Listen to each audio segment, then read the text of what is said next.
안효섭과 매거진 패션. 한국 드라마를 좋아하는 사람들에게는 안효섭이라는 이름이 낯설지 않다.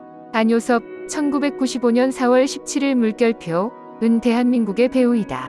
한국 연예계에서 그의 이름은 종종 와라위리로 불리며 그의 연기는 관객들을 매료시킬 만큼 훌륭하다. 그리고 그의 연기 업적은 부인할 수 없으며 여러 드라마에서 최고의 배우와 여배우로 출연했습니다. 안효섭은 아이돌로서 굉장히 모던한 패션 감각을 가지고 있는 것으로 밝혀졌다. 폴로 셔츠, 반바지, 스니커즈만으로도 심플한 데일리 스타일링. 삼색 셔츠에 스키니진과 옥스포드를 매치한 버킷햇을 착용하면 더욱 스타일리시한 룩을 연출할 수 있다. 안에 티셔츠, 가죽 자켓에 커프드 진, 옥스포드 입어도 정말 멋져요. 심플하고 세련된 긴팔 폴로 셔츠와 치노, 운동화만 있으면 됩니다. 크루넥 티셔츠, 자켓, 스키니진, 스니커즈, 캐주얼. 박은빈의 영화는 한국 사회를 반영한다. 이투데이는 영화 우변호사 위 내용이 대한민국 초등학생들의 등교를 반대하는 시위를 촉발하고 있다고 보도했다. 에토데이에 따르면 영화에서 판 구방, 배우 구관우와 은 다음과 같이 말했습니다. 설상가상으로 아이들은 어른이 되기 전에 세상으로부터 소외되어 있다. 영화에서 방구퐁은 무진학원에서 어머니가 운전하는 버스를 납치한다.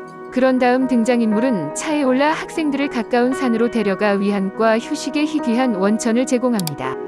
방구퐁은 이후 미성년자를 유괴한 혐의로 체포됐다. 방구퐁의 동기는 단순하다. 그는 아이들을 자유롭게 해주기를 원한다. 그래서 스스로를 아동해방군 총사령관이라고 부른다. 에토데이는 지난 며칠 동안 한국인들이 빠르면 2025년에 발효될 새 법안에 대해 분노를 표명했다고 보도했습니다. 당시 박순애 교육부 장관은 윤석열 대통령에게 초등학교 연령을 만 5세 미만으로 낮추는 방안을 논의하겠다고 말했다.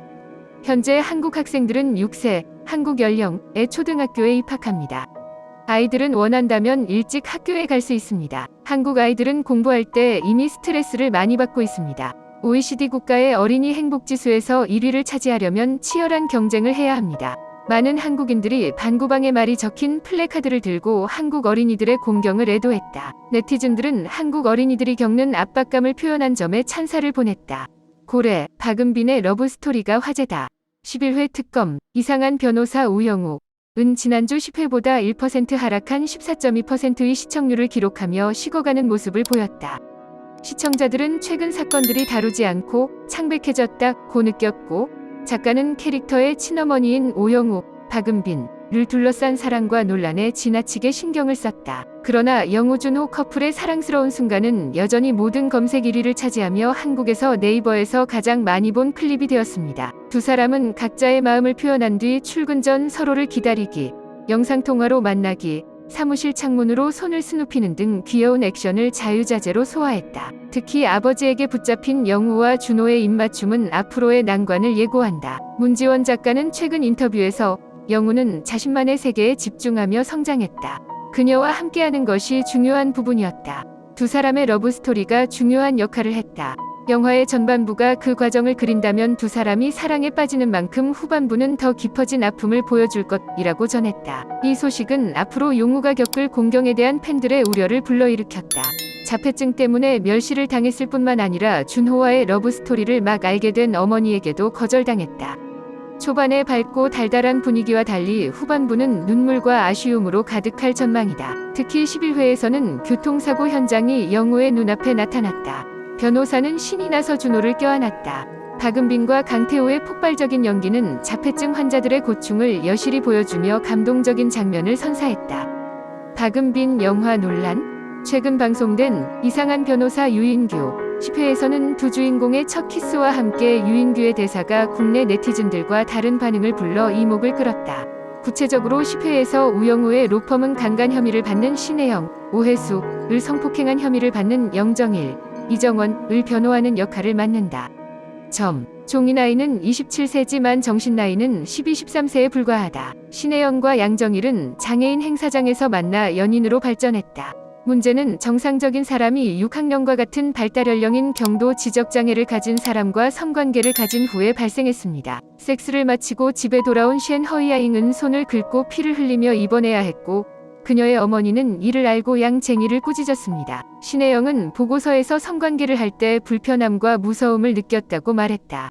이러한 이유로 양 씨가 강간 혐의를 피하는 것은 거의 불가능하다. 하지만 양정일은 성추행이 아닌 여자친구의 동의에 따른 성관계라고 믿고 있다. 결국 신 씨는 판사와 배심원단에게 피고인과 성인관계에 합의했고 연인이 감옥에 가는 것을 원하지 않는다고 밝혔지만 양 씨는 여전히 징역 2년을 선고받았다. 실화를 바탕으로 했다고 합니다. 네티즌들 사이에서 논란이 된 내용은 유영우와 신혜영의 사적인 대화였다.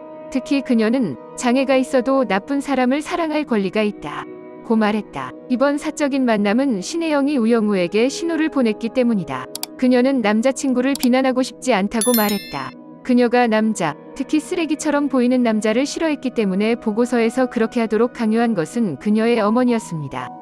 그래서 우영우가 앞서 언급한 논란의 여지가 있는 대사를 내놓은 것이다. 네티즌들은 유잉유가 셴 허이아잉에게 조언을 하는 것이 부당하다고 생각하며 사건의 본질이 일반 사람 셴 허이아잉 등과 지적장애인 셴 허이아잉 등을 성폭행했다는 사실을 막연하게 믿기까지 합니다. 신 씨는 남자친구와 성관계를 가질 때 자신을 사랑했기 때문에 고통받아야 한다고 생각했을지 모르지만 피를 흘리며 움켜쥐고 있다는 사실은 그녀에게 심리적 저항이 있음을 보여주었다. 검찰은 이에 대해 법정에서 설명했지만 우영의 대사는 사건의 본질을 무시한 채 신혜영이 사랑만 하면 된다고 생각하게 만드는 듯했다. 재판이 끝난 후 우영우와 이준호는 키스까지 하며 비난을 증폭시켰다. 많은 시청자들은 작가가 신혜영의 가슴 아픈 사건, 실화을 주인공 부부의 사랑을 강조하는 수단으로 이용했다고 비난했다. 한 트위터 이용자는 나는 이 영화를 보는 것을 좋아하지만 성적 학대, 미성년자와 친구가 되는 것에서 시작되는 범죄, 위 낭만적 묘사로 보기는 싫다. 그와 섹스, 또 다른 누리꾼은 한국의 성추행률을 보면 에피소드가 이대로 끝이 났어야 한다고 생각하지 않는다. 당연히 벌을 받았다. 하지만 사랑할 권리에 대해 결론을 내리니 당연히 신 씨가 혜영 씨 성폭행 사건은 정신지체라는 이유로 허위 진술했다 고 말했다. 솔직히 피해자와 우영우의 상황도 다르지 않다. 신은 정신연령 13세 소녀이고 우영우는 자폐증이 있어도 변호사 자격이 있다. 그러나 다르게 생각하는 사람들이 있습니다. 상반되는 사건들에 대해 다른 시각을 갖기 위한 시도일 뿐이라고 생각한다. 10회 말에 판결이 났지만 이 영화가 옳고 그른 답은 아닌 것 같다. 비슷한 사례를 잘 찾아보라. 작가가 진정으로 피고인을 보호하거나 피고인을 대변하고 싶다면 사랑이 모든 것을 이기고 유잉이가 사건을 이긴다.